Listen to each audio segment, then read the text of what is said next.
আমার পয়গম্বর কাঁদেন উম্মতের জন্য,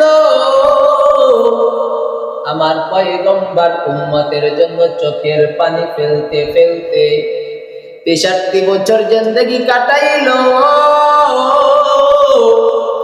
আমার পয়গম্বর এই উম্মতের জন্য বড়ই পাগল পারা ছিল রে নবীর উম্মতের দল। ও নবীর উম্মতের দল, আমার নবী উম্মতের জন্য কাঁদে, আর এই উম্মত দুনিয়ার জন্য কাঁদে। আমার নবী উম্মতের জন্য কাঁদে, আর এই উম্মত গাড়ির জন্য কাঁদে। আমার নবী উম্মতের জন্য কাঁদেন। উম্মত কাঁদে বা বড় বাড়ি বানাইবো তার জন্য কাঁদেন।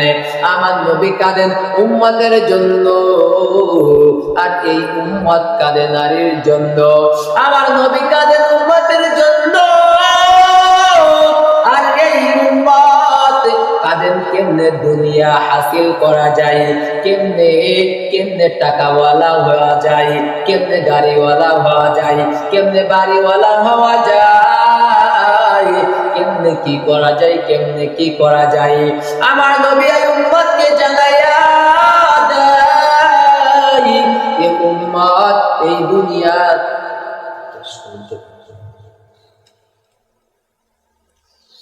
আমার পয়গম্বর আলাইহিস সালাতু ওয়াস সালাম এই উম্মতের জন্য কাঁদেন, আর এই উম্মত কাঁদেন দুনিয়ার জন্য।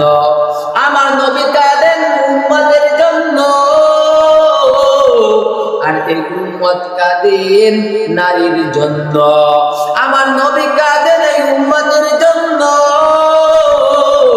আর এই উম্মতেরা কাঁদে গাড়ির জন্য, বাড়ির জন্য। আমার পয়গম্বর এই উম্মতের জন্য 63 বছর জিন্দেগিটা কেঁদে কেঁদে কেঁদে কেঁদে দুনিয়ার মায়া ত্যাগ করে আল্লাহর ডাকে সাড়া দিয়া আল্লাহর কাছে চলে গেলেন। ও নবীর উম্মতের দল, আর আমরা বড়ই পাগলের মতো দুনিয়া খুঁজতেছি, টাকা খুঁজি, গাড়ি খুঁজি, বাড়ি খুঁজি, অর্থ সম্পদ খুঁজি। ও নবীর উম্মতের দল, টাকা পয়সা গাড়ি বাড়ি তো আমার আর তোমার কোনো কাজে আসবে না। আর দুনিয়া সিজনুল মুমিন, দুনিয়াটা মুমিনের জন্য জেলখানা ছাড়া আর কিছু না, আর কিছু না। কেননা এই দুনিয়ার মধ্যে তুমি যতই কামাও না কেন তোমার পেট ভরবে না, পেট ভরবে না। পেট ভরার জন্য যখন আমি আর তুমি কবরে চলে যাইব, ওই কবরে গেলে আমার টাকা কাজে আসবে না, গাড়ি কাজে আসবে না, বাড়ি কাজে আসবে না, অর্থ সম্পদ কাজে আসবে না। আর যখন কোনো কিছু কাজে আসবে না, তখন আমার যখন পেটের মধ্যে আর কোনো কিছু ঢুকাইতে পারতেছি না, তখন দুনিয়ার মায়া মহব্বত শেষ হবে।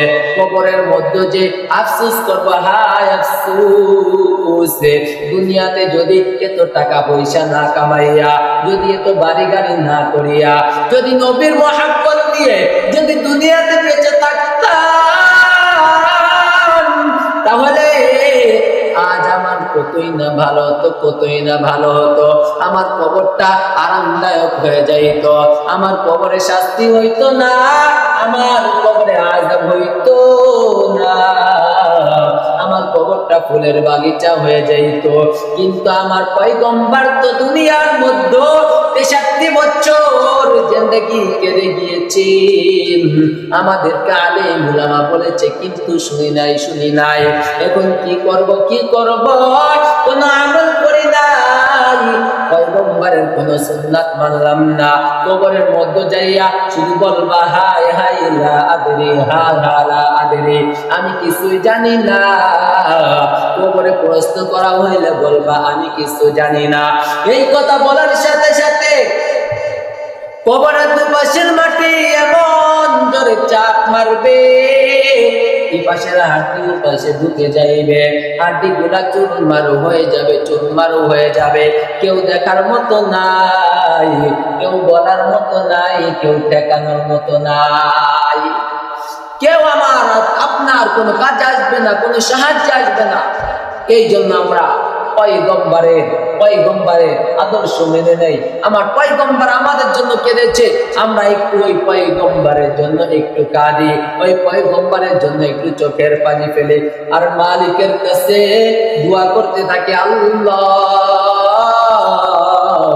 যে নবীর জন্য এত কিছু দিয়েছেন রে আল্লাহ, ওই নবীকে একটু স্বপ্নে দেখা, ওই নবীর রোজায় যাওয়ার মতো একটু সুযোগ করে দাও রে আল্লাহ। ও আল্লাহ